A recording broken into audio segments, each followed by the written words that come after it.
कैसे बनी द्रौपदी 5 पांडवों की पत्नी। दोस्तों, अर्जुन ने भीम से कहा, मझले भैया, अगर हम चलकर माता से यह कहें कि हम भिक्षा लाए हैं और पांचाली को सामने कर दे तो कैसा रहेगा। भीम ने कहा, राजकुमारी को भिक्षा कहोगे। अर्जुन ने कहा, परिहास में हानि क्या है मझले भैया। अर्जुन ने कहा, क्यों पांचाली। द्रौपदी ने कहा, जैसी आपकी इच्छा। कुटिया के बाहर पहुंचकर अर्जुन और भीम ने माता से कहा, आज बहुत अच्छी भिक्षा ले आए हैं माता श्री। माता ने कहा, सारे भाई आपस में बांट लो। यह सुनकर अर्जुन, भीम और द्रौपदी अवाक रह गए। कुंती माता ने पूछा, ये देवी कौन है पुत्र। माता श्री, ये द्रुपद की पुत्री राजकुमारी द्रौपदी हैं। भीम ने कहा, अर्जुन इन्हें स्वयंवर में जीता है। कुंती ने कहा, अखंड सौभाग्यवती भव। अर्जुन ने कहा, परंतु माता श्री, आपने इनके विभाजन का आदेश दिया है।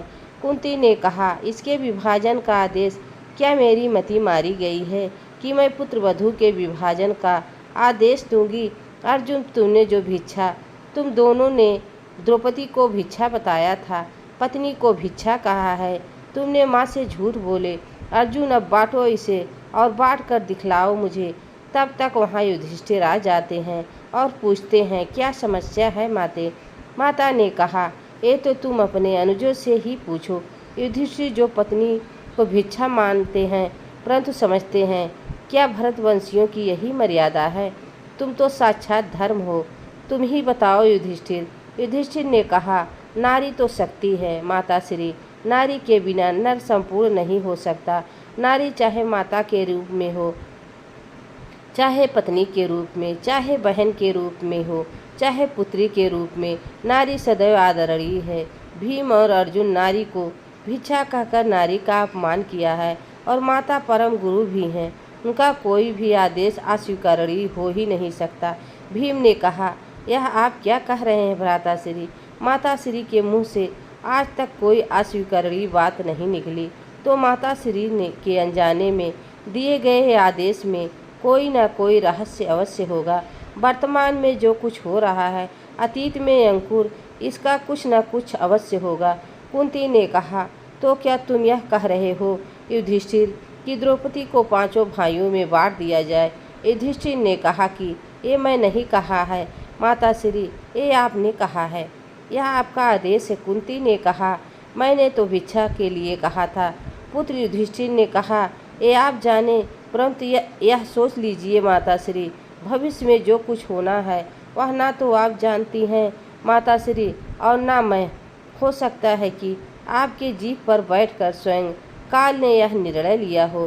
कुंती ने कहा, युधिष्ठिर, तुम क्या कोई उदाहरण दे सकते हो पुत्र। अवश्य दे सकता हूँ माता श्री। गौतम कुल की एक कन्या जटिला का विवाह 7 ऋषियों से हुआ था।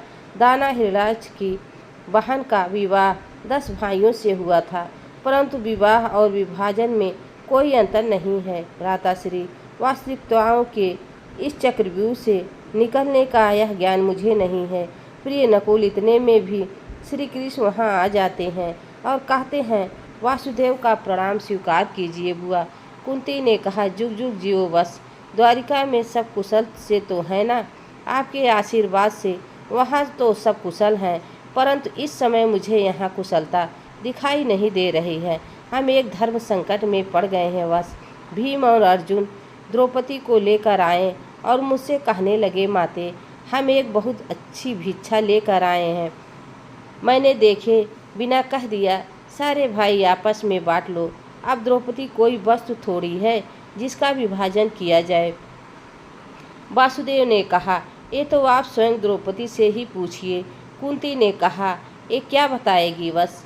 कृष्ण ने कहा, यही तो बताएगी, क्योंकि इसी ने पूर्व जन्म में ये नहीं सोचा था कि गागर में समाई कितनी है और सागर का वरदान मांग लिया।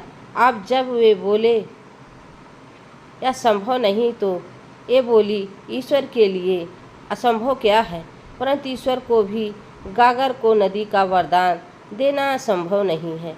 द्रौपदी, कुंती ने कहा, तुमने ऐसा क्या मांग लिया पुत्री, ये तुम बताओगी।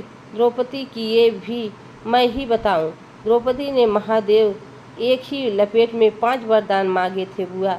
उसने एक ऐसा पति मांगा जो धर्म का चिन्ह हो। ये है महादेव का पहला वरदान। आधुनिक संसार में भीम से शक्तिशाली कोई नहीं। महादेव का दूसरा वरदान। आधुनिक संसार का सबसे बड़ा धनुर्धर अर्जुन है। ये महादेव का तीसरा वरदान।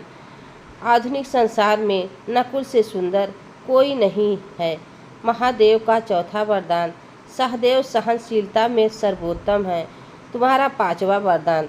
हाँ, ये अगर सारे वरदान लौटाकर महादेव का अपमान करना चाहती हो तो वह तुम पर निर्भर है। अरे आप सब लोग द्रौपदी की ओर क्या देख रहे हो? पार्थ, तुमने स्वयं वर अवश्य जीता है, परंतु इसका अर्थ यह नहीं कि द्रौपदी जीती जागती भिक्षा हो गई। माता परम गुरु होती हैं, अर्थात तुमने अपने परम गुरु से झूठ बोला। और बुआ माँ होने का अर्थ यह नहीं कि आप देखे बिना, सोचे बिना और समझे बिना यह आदेश दे कि आप सब पांचों भाई आपस में बांट लो। अपने ममता की मर्यादाओं का उल्लंघन किया है तो आज से यह जीवन आप लोगों की समस्या भी है और प्रायश्चित भी है।